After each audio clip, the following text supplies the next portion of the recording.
L'entrevue du jour, une présentation de la résidence des bâtisseurs Monseigneur Deschênes à Montmagny, une résidence privée pour aînés située au cœur de Montmagny, pour vivre en toute quiétude. La résidence des bâtisseurs Monseigneur Deschênes à Montmagny, une résidence privée pour aînés située au cœur de Montmagny. Personnel compétent, service 24 heures sur 24, infirmière, entrée sécuritaire contrôlée et plus encore. La résidence des bâtisseurs Monseigneur Deschênes pour vivre en toute quiétude. Notre prochain invité, ça fait quelques fois. Là, en 3 mois, je pense que c'est la 3e fois. Oui. Parce que c'est un dossier qui lui tenait beaucoup à cœur, la pénurie de main-d'œuvre. Oui. Alexandra Lemieux, bonjour. Bonjour. Nouvelle présidente de la Chambre de commerce et industrie de la MRC de Montmagny. Oui, depuis 2 semaines, tout nouveau poste. Oui, puis moi, je veux beaucoup des communiqués de presse qui entrent. Donc, ça veut dire que vous êtes très active. Oui. Alexandra, d'abord, moi, je vous ai invité parce qu'on aimerait ça mieux vous connaître. Et parce qu'on ne se connaissait pas avant d'embarquer dans le dossier de la pénurie de main-d'œuvre de la Chambre. J'aimerais ça, moi, que vous nous parliez de vous un peu. Vous êtes vice-présidente chez Vitrerie LC. Exact, vice-président. Qu'est-ce que c'est Vitrerie LC? Vitrerie LC, c'est une entreprise de Montmagny. Ça fait 25 ans maintenant qu'elle existe. Elle est née à Saint-Eugène-de-Lillet. C'est mes parents les fondateurs de l'entreprise. Donc, je suis la relève familiale avec ma sœur et mon frère. On est 3 enfants dans la reprise. Un père chanceux? Un père et une mère très chanceux. Oui, parce qu'on sait que la relève entrepreneuriale, c'est très difficile. Oui, puis on a la chance aussi de beaucoup se complémenter. Moi, je suis vraiment au niveau de la gestion des projets. Ma sœur Marika, elle est vraiment au niveau de la comptabilité. Puis mon frère Jean-Simon, lui, est vraiment au niveau du département de l'usine, la coordination avec la fabrication. Donc, on fait vraiment un beau travail complémentaire. Puis on travaille très fort pour continuer l'entreprise. Puis on l'a emmené vers des nouvelles voies plus commerciales. Donc, notre entreprise se démarque énormément à l'extérieur de Montmagny. Tu sais, présentement, on a des contrats à Saint-Georges-de-Beauce, on en a à Sainte-Adèle, dans la MRC des Pays d'en haut. On se promène partout au Québec. On a une visibilité quand même très grande sur le territoire là, provincial. Qu'est-ce qui vous a amené? Là, vous êtes vice-présidente. Est-ce que c'était un rêve d'enfance d'aller travailler avec votre père? C'est très drôle. Au départ, je m'étais inscrite pour faire un deck-bac en soins infirmiers. Quand j'étais au secondaire. Okay. Oui, non, c'est ça. On est loin, là. On part de loin. Puis, mais je ressentais pareil que j'étais pas certaine de mon choix. Puis, quand j'étais jeune, j'ai toujours travaillé avec mes parents dans l'entreprise. L'été, j'allais les aider. J'ai souvent dit, je suis comme Obélix. Moi, dans la vitrerie, je suis tombée dedans quand j'étais petite, puis j'en étais imprégnée. Je savais mieux fonctionner avec des pouces puis des pieds, comme dans la construction, qu'avec les millimètres qu'on nous enseignait à l'école. J'avais vraiment cette base-là, puis j'avais un doute. Puis il y a eu un congé maternité qui s'enlignait, puis il y avait personne pour la remplacer. Puis j'ai dit, j'ai trop de doutes sur mon choix de carrière. Je vais venir faire le congé de maternité. Ça va me donner 1 an pour réfléchir à mon avenir, puis je vais venir dépanner. C'était pour l'administration à l'avant, que j'avais toujours fait l'été, fait que j'étais très à l'aise. Puis la 1 an s'est transformée en 14 ans, en reprise familiale. Donc, je suis restée, puis j'ai monté les échelons tranquillement. Donc, j'ai commencé au comptoir, j'étais allée à l'estimation, au projet, puis où est-ce que j'en suis aujourd'hui, là, tranquillement, mais sûrement. Est-ce que c'est encore votre père qui est à la tête de l'entreprise ou c'est les enfants? Mon père, ma mère sont toujours très actifs, sont jeunes, sont dynamiques. C'est toujours eux les propriétaires de base. Nous, on vient vraiment consolider l'entreprise avec eux. Puis, on va un jour prendre la relève, mais je pense pas qu'ils sont encore rendus là. Ils sont dans la jeune cinquantaine. Ils ont encore du temps devant eux. Donc, c'est une belle histoire de famille, Vitrerie LC. Oui, vraiment. Alexandra, vous êtes toute jeune et vous êtes la nouvelle présidente de la Chambre de commerce et d'industrie. Oui. On voyait ça venir, là, mais par votre implication, parce que vous avez un dossier qui est très important. Oui. C'est probablement, ce sera votre cheval de bataille pour les prochains mois à votre présidence. Vous avez sûrement l'intention de poursuivre le cheval de bataille, d'aider les entreprises. Vous avez, et vous dirigez une entreprise, vous voyez les problèmes de pénurie de main-d'œuvre et tout ce que ça engendre aussi.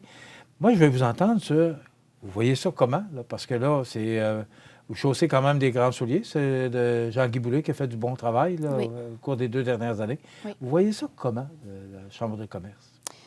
C'est une opportunité incroyable. J'ai jamais ressenti que je pouvais m'en aller facilement en politique pour changer les choses, mais je suis quelqu'un qui n'aime pas seulement se plaindre, j'aime essayer d'aider. Puis, je suis dans une entreprise super dynamique, mais on n'a pas non plus un gros soulier si on a à avoir des opinions, puis si on veut se faire entendre auprès des élus et tout. Puis je me suis toujours demandé comment est-ce que je peux faire pour me faire entendre, comment est-ce que je peux faire pour donner une voix à nos opinions. On est une entreprise, puis on a une famille extrêmement terre à terre. On suit énormément l'actualité, on est extrêmement au fait de ce qui se passe, puis des fois, on voit des choses, on s'en parle des fois dans notre famille, qui n'ont pas de sens, justement la pénurie de main-d'œuvre, les difficultés d'approvisionnement, les injustices faites auprès de plusieurs types d'entreprises. Puis je me demandais comment est-ce que je peux réussir à faire une différence. Je ne me voyais pas en politique directe, mais je voyais que je pouvais probablement trouver une voie de me faire entendre puis de faire entendre les autres comme nous. On est beaucoup de PME dans la MRC de Montmagny qui, des fois, on a l'impression qu'on crie seul, mais c'est pas du tout le cas. On finit toutes par avoir une voix qui se ressemble énormément. Je voulais trouver une plateforme pour ça. Puis quand j'ai été approchée par la Chambre il y a 2 ans, j'ai eu un coup de foudre. J'ai fait, c'est exactement cette plateforme-là que j'avais besoin pour pouvoir propager ce message-là. Puis avec l'équipe qui a été mise en place au dernier AGA, avec notre directrice générale, Nicole, avec l'équipe qui nous chapeaute, selon moi, ce sera une excellente année pour la Chambre parce qu'on a des projets plein la tête. Je le disais tout à l'heure, on se parlait, souvent les chambres étaient vues comme des organisateurs de réseautage uniquement. Puis c'est le cas, on en fait, mais est-ce qu'on fait plus? Absolument. Avoir comme mission de donner une voix aux entreprises qui, des fois, ne se sentent pas écoutées. Puis on en a tellement des exemples concrets en ce moment. Des entreprises milliardaires arrivent à avoir des subventions facilement, mais on a des petites PME, des petites agricultures qui veulent pouvoir aider à l'autonomie alimentaire au Québec, puis qui demandent beaucoup moins que 3 millions, puis qui n'arrivent pas à se faire entendre. C'est ces gens-là qu'on veut venir aider. Puis c'est ce tremplin-là que la Chambre peut permettre de donner à des gens comme moi, de pouvoir parler aux élus puis d'essayer de les faire entendre, là. Vous êtes venu avec Jean-Guy Boulay, qui est ex-président récemment, oui, parce que vous n'aviez pas eu de nouvelles du ministre Boulay par rapport aux documents que vous avez déposés. Non. Est-ce que vous croyez, parce que là, je vous sens tellement enthousiaste, et positive et optimiste. Oui. Bon, c'est pas facile. Il n'y a rien de facile là, dans le monde d'aujourd'hui. Comment croyez-vous, là, parce que je sais que votre cheval de bataille, on l'a dit en début d'entrevue, c'est la main-d'œuvre. Oui. Mais il y a beaucoup de portes qui sont difficiles à ouvrir. Est-ce que c'est pas dangereux un peu que ça dessouffle un peu ou ça vous enlève cette belle énergie que vous avez aujourd'hui? Non, je suis difficile à éteindre, vraiment difficile. Je suis content de l'entendre. Je suis quelqu'un qui voit souvent le positif dans les événements. Je suis la personne qui va souvent essayer de ragaillardir les gens. Je suis comme ça de nature, fait que je vais essayer d'amener cette énergie-là à la Chambre.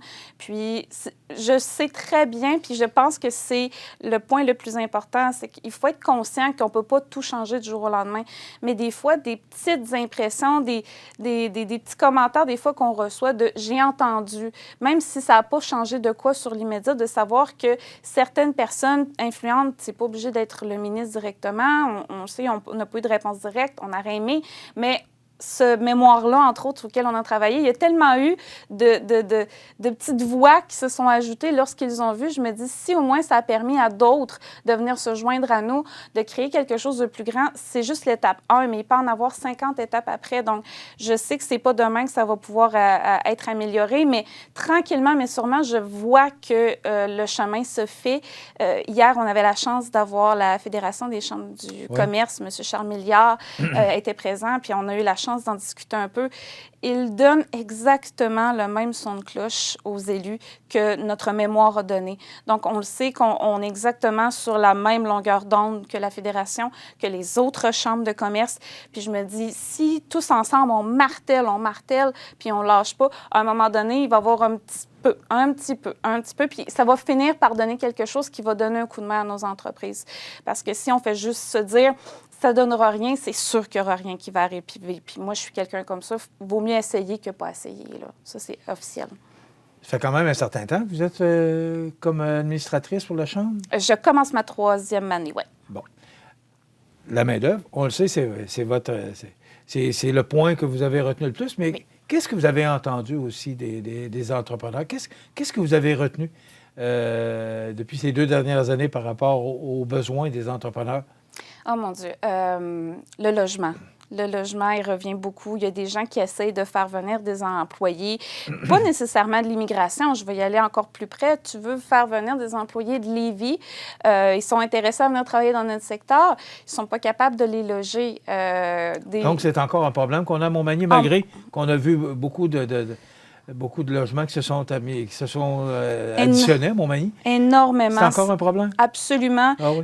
Puis on a même des gens dans notre administration directe qui manœuvrent pour essayer de trouver aux grandes entreprises qui font venir de la main-d'œuvre étrangère des logements pour ne pas être obligés eux-mêmes d'acheter une maison puis de loger ces gens-là. Puis ils se voyagent à travers toute la MRC. C'est extrêmement difficile. Les modèles Airbnb grugent encore beaucoup de terrain. C'est très difficile pour les municipalités de gérer ça. On est chanceux ici à la ville de Montmagny. J'ai une discussion avec le maire extrêmement ouvert là-dessus. Ils sont au courant des problématiques. On espère pouvoir travailler avec toutes les municipalités à trouver des solutions, mais ça, c'est vraiment un souci qu'on entend énormément, le logement. Puis pas juste les logements à prix modique, tous les types de logements. Les maisons ne sont pas achetables pour les nouveaux couples en ce moment, malgré ce qui est annoncé hier. C'est un bon pas, mais... Ça ne règle pas tous les problèmes? Absolument pas. Les montants des maisons restent trop surévalués. Ils ne sont pas capables de se loger. Ils disent, bien, dans ce cas-là, on va aller vers un logement, mais il n'y en a pas de disponible. Donc, c'est une roue qui tourne. C'est extrêmement compliqué d'avoir... Puis, c'est ce qu'on veut. On veut des jeunes familles. On veut des gens qui s'installent dans notre coin. Mais si on n'a rien à leur offrir comme toit sous la tête, c'est impossible. Là. Fait que ça, c'est quelque chose qui revient énormément. Ouais. Et vous avez eu l'intention d'intervenir à ce niveau-là? Étant donné que ça touche nos entreprises, absolument. Comme je dis, on est vraiment chanceux. On voit que les instances municipales sont au courant du problème puis ils veulent y travailler. Mais c'est certain qu'on va travailler tout le monde ensemble là-dessus. Puis il faut que ce soit réglé quand même à court, moyen terme parce que c'est vraiment un besoin qui est urgent. Là. En 3 minutes et demie, qu'est-ce que vous retenez du budget d'hier comme président de la Chambre? Quelques points intéressants, justement, l'aide avec le CELI pour les premières maisons, c'est bien, mais je n'ai pas assez attendu parler de programmes pour l'immigration pour améliorer. Ils ont fait des petites avancées, on en a partagé avec la Fédération pour les quotas au niveau des immigrants, mais 1 an et demi pour attendre pour un employé, ça reste trop long. C'est ça que les entreprises de notre secteur veulent voir, c'est pourquoi est-ce que ça doit prendre autant de temps, pourquoi est-ce que, puis on va parler, mettons, des gens déjà francisés. Pourquoi est-ce qu'avoir la citoyenneté, c'est plus simple en Ontario qu'au Québec? Parce qu'on les oblige à apprendre à parler le français immédiatement avant de pouvoir commencer à penser à devenir citoyen. Il y a des gens qui font emmener des travailleurs, par exemple, de la Philippine, puis ils s'en vont tout de suite en Ontario parce qu'ils vont avoir leur citoyenneté canadienne plus rapidement dans l'autre province. Donc ça, c'est vraiment un gros souci aussi. Puis ça fait partie de la pénurie de main-d'œuvre. Oui. Est-ce que l'immigration est la solution? À court Parce que terme, je sais que c'est votre bébé, là. À court terme, oui, ouais. Absolument. Ça, puis les travailleurs seniors, Jean-Guy en a parlé énormément, puis c'est tellement le cas. On le sait qu'il y a certains travailleurs qui veulent travailler, mais il faut les encourager. Puis comment les encourager? C'est plate à dire, mais c'est monétairement. Puis nos entreprises sont déjà complètement absorbés par l'augmentation des coûts d'approvisionnement, par l'augmentation des salaires. Ils ne peuvent pas eux-mêmes, après ça, dire, regarde, je vais te donner encore plus que les autres employés qui travaillent déjà là. Ces gens-là, souvent 65 ans et plus, ont travaillé toute leur vie, ont déjà payé leurs impôts. Est-ce qu'on peut pouvoir leur donner un congé fiscal, dire, vous avez déjà contribué à la société? Continuer à aider, travailler dans nos entreprises 2 jours, 3 jours semaine. Les entreprises vont être tellement contentes. Puis nous, de notre côté, on va arrêter de vous demander de continuer à débourser pour les impôts. Vous l'avez déjà donné votre effort là, à la société. Là. Est-ce que la Chambre et la Fédération des chambres ont l'intention de se battre là-dessus? Absolument. Oui. Absolument. C'est le plus grand point. On sait qu'il n'y a rien qui va être réglé d'avance, mais c'est clair qu'on va travailler là-dessus. Absolument. Notre dernier président, M. Boulay, a vécu 2 ans de pandémie. Oui. Alors, pas de rencontre. Il y a eu un tournoi de golf l'an passé. Oui. Dieu merci. Donc, on reprend les activités cette année? Absolument. Nicole, la directrice générale, est emballée à ce niveau-là. On s'en parle régulièrement. 12 avril prochain, 5 à 7 pour apprendre à connaître notre équipe de 13 administrateurs plutôt que 11. Une équipe absolument variée de tous les types d'entreprises. On est vraiment content d'avoir cette équipe-là avec nous cette année. Ça va faire varier. Puis, on a aussi, au mois de mai, vous pourrez aller sur le site Internet pour consulter. On a un autre 5 à 7 organisé à la microbrasserie Côte-du-Sud d'habitude. On commence tranquillement à ajouter des dates. On va en ajouter le plus possible. On veut parler avec nos membres. Puis on veut parler avec des nouveaux membres. On voit souvent des visages familiers à ces activités-là. Je lance l'appel à tous. Je veux des nouveaux visages. Je veux apprendre à connaître tout le monde. Même si vous êtes travailleur autonome, agriculteur, vous travaillez dans une petite entreprise de 15 employés, je veux vous entendre, je veux vous voir. C'est très important. Gardez cette belle enthousiasme parce que vous êtes très enthousiaste puis c'est plaisant vos yeux brillent quand vous parlez de la Chambre. Merci Alexandra Lemieux, on va vous souhaiter un bon mandat. Merci. Et vous avez une carte chouchou ici, donc vous êtes toujours la bienvenue. Merci. Lorsque vous aurez des dossiers à défendre ou à parler avec nous, puis d'informer la population, ça nous fera toujours plaisir de vous recevoir. Parfait. Alexandra Lemieux, la nouvelle présidente de la Chambre de commerce et industrie de la MRC Montmagny, qui est également vice-présidente de Vitrerie LC. On s'arrête dans quelques instants, les grands titres de l'actualité avec José Soucy.